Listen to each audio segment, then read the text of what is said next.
yaitu striker George Mikautadze. Usianya masih 24 tahun, musim lalu mencetak 17 gol di semua kompetisi bersama Lyon. Harusnya sih ya teman-teman, itu pemain-pemain Lyon bakal banting harga. Ya, semoga Marotta Ausilio bisa gerak cepat.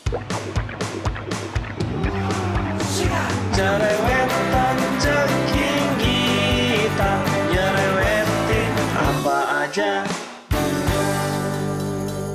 Teman-teman, yang sedang kalian saksikan saat ini adalah Cerewetin Intar. Apa kabar teman-teman semua? Semoga dalam keadaan sehat. Besok jam 8 pagi waktu Indonesia bagian Barat akan ada penentuan lolos atau tidaknya tim kesayangan kita dari babak grup Piala Dunia antar klub. Gua mau usahain cuti setengah hari teman-teman supaya besok bisa live di partai yang menentukan ini. Kalau dilihat dari klasemen akhir, River Plate berada di puncak klasemen dengan 4 poin. Yang membedakan dengan Inter, walaupun poinnya sama-sama 4 ya, adalah selisih golnya teman-teman. River Plate plus 2, sedangkan Inter cuma plus 1 saja. Kemudian di peringkat 3 ada tim asal Meksiko ya, Monterrey dengan 2 poin hasil dari 2 kali seri. Selisih gol mereka impas ya, alias 0. Kemudian di posisi juru kunci ada Urawa Reds dengan 0 poin, tidak pernah menang dari 2 pertandingan. Ini artinya hanya Urawa Reds saja di grup ini yang dipastikan tidak bisa lolos ke babak berikutnya. Sedangkan untuk 3 tim lainnya, River Plate, Inter, dan Monterrey punya peluang besar untuk lolos. Untuk Monterrey teman-teman, posisi mereka paling sulit ya untuk lolos. Selain mereka harus menang dari Urawa Reds, mereka juga bergantung dari hasil pertandingan Inter melawan River Plate. Tentunya mereka berharap ada salah satu antara River Plate dan Inter yang memenangkan pertandingan. Sehingga apabila nantinya mereka menang atas Urawa Reds, otomatis akan membawa mereka lolos ke babak berikutnya. Namun teman-teman, apabila Inter dan River Plate berakhir seri, maka kondisinya akan menjadi pelik.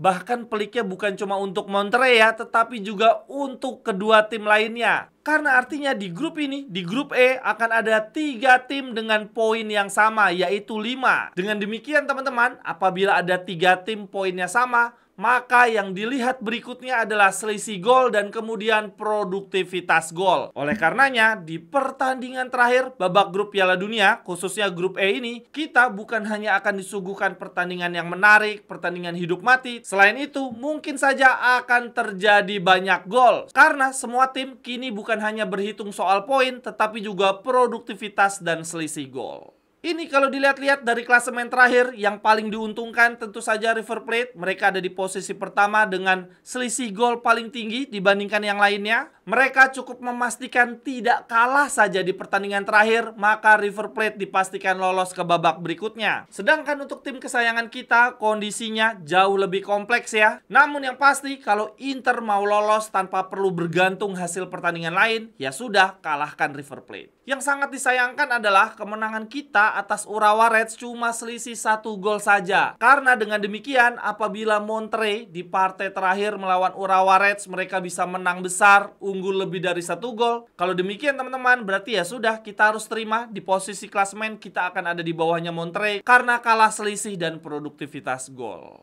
Lalu teman-teman, ada satu hal lagi yang perlu diperhatikan yang bisa menjadi alasan kita kenapa harus menaklukkan River Plate adalah agar Inter di babak berikutnya terhindar dari bracket neraka. Teman-teman bisa lihat sendiri pada layar, kalau Inter lolos ke babak berikutnya sebagai runner up, maka Inter akan masuk di bracket yang ada PSG, ada Bayern Munchen, lalu ada City, bahkan bisa juga ada Madrid di situ. Sedangkan kalau di klasemen akhir Inter bisa lolos sebagai juara grup, maka kita akan ada di bracket kiri yang di atas kertas lebih mudah. Namun apapun itu, menurut gua yang penting kita lolos dulu deh, karena uangnya bonus dari Piala Dunia antar klub ini lumayan banget, bisa buat tambah-tambah Mercato. Lalu kemudian lanjut berita yang kedua, ini ada statistik yang cukup mengejutkan. Ada satu pemain kita yang secara statistik expected assist paling tinggi nih dibandingkan pemain-pemain lainnya di Piala Dunia antar klub, yaitu Carlos Augusto. Expected assist dia mencapai 1,2 per pertandingan. Lalu di bawahnya Augusto ada Di Maria dan Vinicius Junior. Apakah ini artinya teman-teman, Di Marco harus belajar bahasa Arab sesegera mungkin ya, biar bisa kita jual dengan harga tinggi? Karena bisa-bisa nih posisi wingback kiri kita akan menjadi tempat utama bagi Carlos Augusto. Lanjut, berita yang berikutnya lagi teman-teman, terkait Mercato. Sampai dengan saat ini Boni masih belum juga deal teman-teman.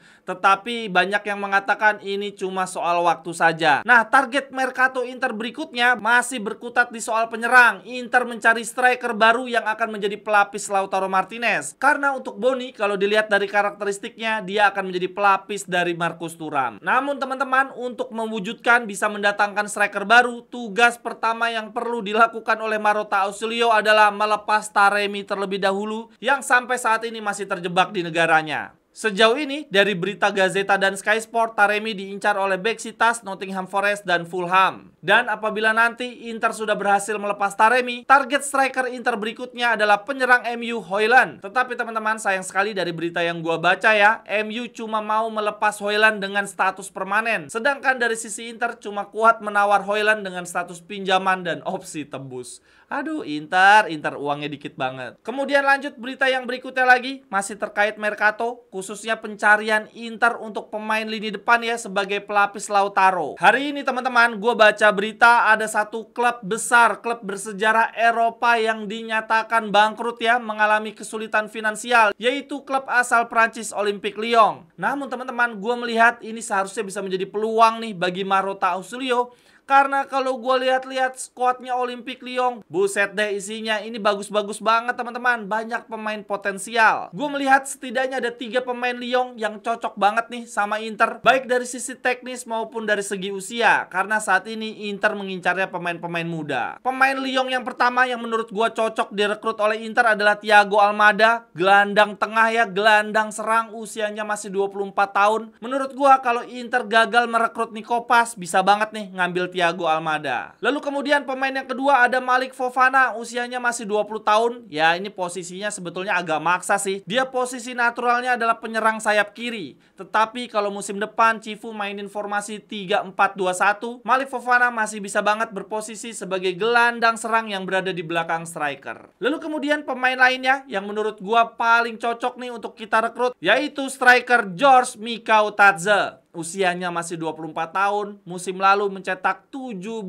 gol di semua kompetisi bersama Lyon. Harusnya sih ya teman-teman, itu pemain-pemain Lyon bakal banting harga. Ya, semoga Marotta Ausilio bisa gerak cepat. Nah ini ngomong-ngomong soal Lyon, ada satu pemain mereka yang namanya sangat familiar teman-teman, yaitu Talisman, gelandang asal Amerika yang musim lalu Inter sangat ngebet ya ngerekrut dia. Tetapi ditolak mentah-mentah oleh Talisman, akhirnya dia lebih memilih Lyon dan di musim ini klubnya bangkrut. Setelah 3 season terakhir menemani teman-teman semua, sekarang gua merasa perlu upgrade kamera supaya visual konten semakin bagus. Ayo teman-teman, tunjukkan dukungan ke channel Ceking Gita. Ada banyak cara, silahkan dipilih saja. Syukur-syukur pilih semua. Terima kasih banyak teman-teman. Lalu kemudian lanjut berita berikutnya, masih dari Mercato teman-teman. Inter belum juga berhasil melepas Hakan Calhanoglu nih. Padahal di satu sisi menurut gua krusial banget kita merekrut gelandang baru yang sesuai dengan taktik Cifu. Kalau dilihat di 2 pertandingan awal Cifu bersama Inter, ada kemungkinan di musim depan kita akan banyak bermain dengan formasi 3-4-2-1 atau 3-4-1-2. Nah di kedua formasi ini teman-teman, sebetulnya gaya bermain regista flamboyan seperti Hakan Calhanoglu dan Aslani tidak begitu diperlukan. Di skema permainan Cifubol, gelandang yang dibutuhkan lebih kepada gelandang fisikal dan gelandang serang. Oleh karenanya, gak heran teman-teman, media-media mengatakan bahwa Inter sangat ngebet untuk merekrut Ederson dan juga Nico Paz. Karena karakteristik 2 gelandang ini sangat cocok untuk Cifubol. Ederson diproyeksikan menjadi double pivot bersama Barella, sedangkan untuk Nico Paz akan menjadi gelandang serang yang berdiri di belakang striker. Lalu balik lagi soal Hakan teman-teman, kalau Inter masih aja kesulitan melepas Hakan, sementara di satu sisi menurut gua Inter butuh banget segera mendatangkan gelandang yang sesuai dengan kebutuhan Cifu. dulu supaya bisa segera berlatih dan menyatu dengan tim. Oleh karena itu teman-teman, menurut gua daripada Inter terus-menerus buang waktu ya untuk melepas Hakan Calhanoglu, lebih baik kita melepas gelandang lainnya yaitu Zielinski. Walaupun dari gaya permainan Zielinski ini sangat memanjakan mata, berbeda dengan gelandang lainnya ya. Dia bisa dribble, punya kecepatan dan punya kemampuan melewati pemain lawan. Tetapi sayangnya sejauh ini kontribusi dia sangat amat minim gara-gara sering banget cedera. Padahal the best ability dari seorang pemain adalah availability. Percuma jago, skill tinggi, tapi sering absen. Dan menurut gua itu Zielinski banget. Jadi nggak ada salahnya juga kita pertahankan Hakan Calhanoglu. Toh dari segi kontribusi jelas sekali Hakan Calhanoglu akan lebih bermanfaat bagi tim. Tapi mungkin yang akan jadi pertimbangan bagi Marotta dan Ausolio adalah soal gaji ya. Teman-teman bisa lihat sendiri pada layar, Hakan Calhanoglu gajinya lebih tinggi 1,5 juta dibandingkan Zielinski. Ini juga yang menjadi salah satu alasan ya kenapa Inter pingin banget melepas Hakan Calhanoglu, karena Oktri ingin mengurangi pengeluaran untuk beban gaji. Tapi ya sebetulnya sangat masuk akal sih kalau kita bisa melepas Zielinski, Fratesi, Aslani, lalu kemudian sebagai penggantinya kita merekrut pemain yang cocok dengan Cifubol, yaitu Nico Paz, Ederson, dan satu regista muda pengganti Aslani. Sejauh ini nama yang erat dikaitkan adalah Bernabenya Parma. Sekian dulu untuk cerewetin Inter hari ini teman-teman. Terima kasih untuk yang sudah menyaksikan. Kritik, saran, ajakan kerjasama bisa hubungi gua di link yang ada di kolom deskripsi. Sampai ketemu di cerewetan-cerewetan berikutnya. Bye-bye, thank you. Cerewetan ceking kita, nyerewetin apa aja.